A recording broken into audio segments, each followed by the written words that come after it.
분양시장이 활기를 띠면서 신규 입주 예정자들이 받는 주택 집단대출이 가파른 증가세를 이어가고 있습니다. 금융당국은 당장 집단대출을 규제할 계획은 없으나 은행들 스스로 심사를 강화해야 한다고 강조를 했는데요. 경제금융부의 최보은 기자와 자세한 얘기 나눠보도록 하겠습니다. 어서 오시죠. 네, 안녕하세요.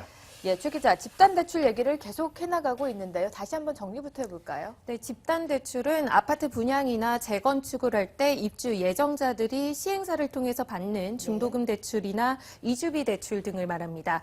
올해 들어 주택 공급이 크게 늘어나면서 은행권의 집단대출 취급액이 빠른 속도로 증가하고 있습니다. 금융위원회의 집계에 따르면 올해 들어 9월까지 신규로 집행된 은행권의 중도금 대출이 9조 1천억 원으로 벌써 지난해 연간 취급액인 3조 1천억 원의 3배에 육박했습니다. 재건축이 활성화되면서 이주비 대출도 9월까지 3조 4천억 원이 늘어 연간으로 가장 높은 증가세를 보였던 2012년보다 2배 넘게 급증한 상태입니다. 연말까지 주택 신규 공급 대기 물량도 많은 만큼 그 집단대출은 계속해서 증가할 전망입니다.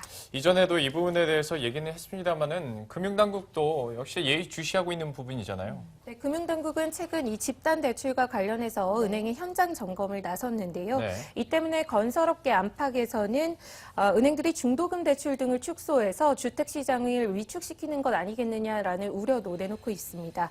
금융당국이 진화에 나섰는데요. 임종용 금융위원장은 오늘 기자간담회를 갖고 금융감독원이 집단대출 현장 점검에 나선 것은 컨설팅 차원으로 규제가 아닌 컨설팅 차원이다라고 선을 그었습니다.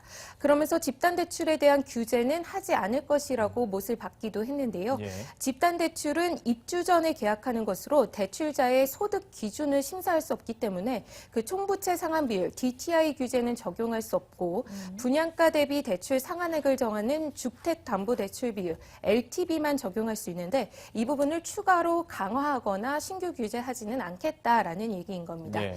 다만 은행들이 스스로 분양 가능성이 얼마나 되는지 시행사의 사업성 평가 등을 철저히 해서 심사를 강화해서 리스크 관리를 해야 한다고 강조했기 때문에 이런 부분들은 또 꾸준히 정부가 모니터링할 계획이라고 덧붙이기도 했습니다.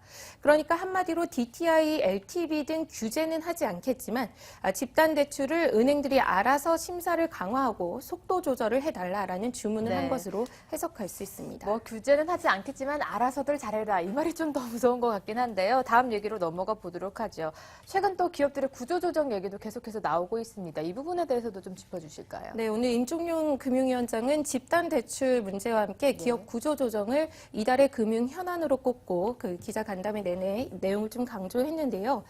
임 위원장은 현재 정부 협의체를 통해서 조선과 철강 등 취약 업종에 대한 산업 구조조정 방안을 논의하고 있으며 이를 토대로 채권 은행들에게 구조조정을 잘 할 수 있도록 지원하는 역할을 하겠다라는 기본 방침을 밝혔습니다.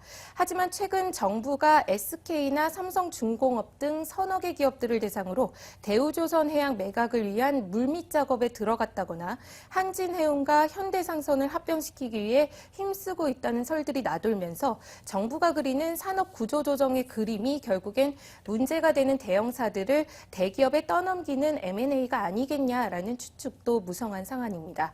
임 위원장은 다만 이에 대해서 정부는 큰 틀의 방향성만 제시한다는 원칙적인 답변만 되풀이하면서 사업 재편이나 경영 사항과 관련된 것은 전적으로 시장에서 알아서 할 일이다라고 답했습니다. 네. 아무래도 정확하게 얘기를 안 해주다 보니까 시장에서도 좀 무성한 소문들이 많이 돌고 있는 것이 사실이고요. 대기업들의 M&A 이슈도 여러분들이 최근 들어서 더 많이 들으셨을 것 같은데요. 대기업도 대기업이고 중소기업 같은 경우에도 이제 구조조정을 이번 달 말부터 시작을 하기로 했었죠. 네, 그렇습니다. 은행들은 지난달 말까지 중소기업에 대한 신용평가 작업을 마무리했습니다. 이를 바탕으로 금융감독원은 그 살릴 기업과 정리할 기업을 분류하는 작업을 현재 하고 있는데요. 한 2주 뒤쯤이면 결과가 나올 것으로 예상되고 있습니다. 또 유암코라고 부실채권 정리 전문 회사가 있는데요.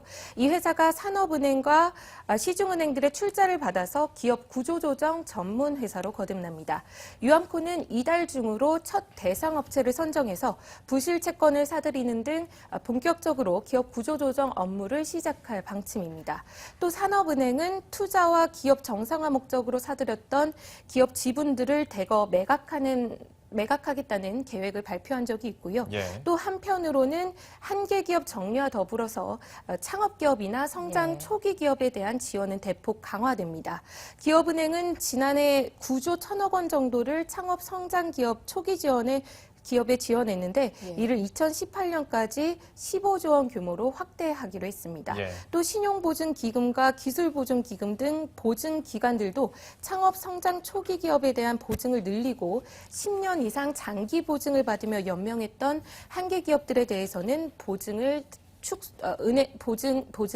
은행에 맡겨서 축소한다는 방침입니다. 네, 이렇게 부실기업에 따라서 옥석 가리기를 정부 쪽에서도 잘 진행이 되고 있는데 마무리가 잘 됐으면 하는 바람입니다. 이렇게 집단 제출부터 기업의 구조적 얘기까지 오늘 최부은 기자와 함께 얘기 나눠봤습니다. 도움 말씀 고맙습니다. 잘 들었습니다.